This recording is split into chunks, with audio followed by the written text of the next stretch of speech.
The following video demonstrates an arthroscopic modified McLaughlin procedure and posterior labral repair in the lateral decubitus position. These are our disclosures. We begin with a 30-degree scope introduced through the standard posterior portal. A complete arthroscopic exam confirmed a posterior labral tear, as well as a reverse Hill-Sachs lesion. An anterior-inferior portal is established, which is just above the subscapularis, and the anterior superior portal is established just posterior to the biceps. The arthroscope is then introduced through the anterior superior portal for visualization of the posterior labrum. We used a blunt elevator to elevate the capsulolabral structures. Through an accessory portal, a drill guide is introduced. The inferior glenoid is drilled and a biocomposite anchor is introduced, and the sutures are retrieved and parked in the anterior-inferior portal. The above steps are repeated for a second anchor placed at the 8 o'clock position.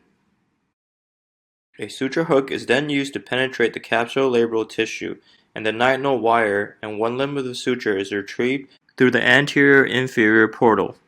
The sutures are then shuttled through and passed retrograde through the capsulolabral structure.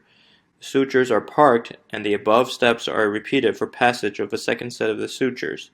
We did not tie the sutures to allow the humerus to remain mobile, which can assist with the reverse Hill-Sachs fixation.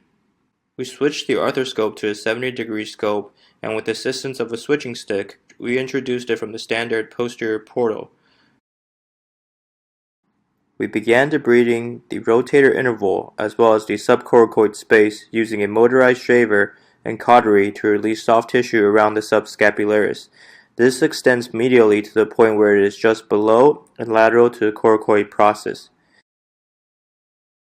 We then resurfaced the impacted reverse Hill-Sachs lesion with a motorized shaver to allow cancellous bone to be exposed, which facilitates tendon bone healing.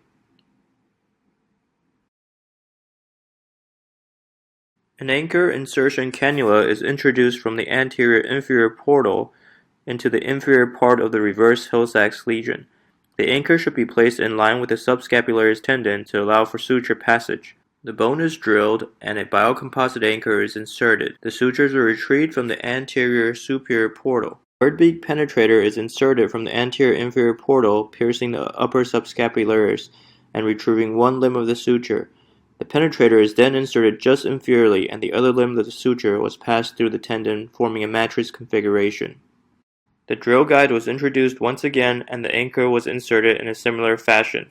The sutures were also passed in the matrix configuration.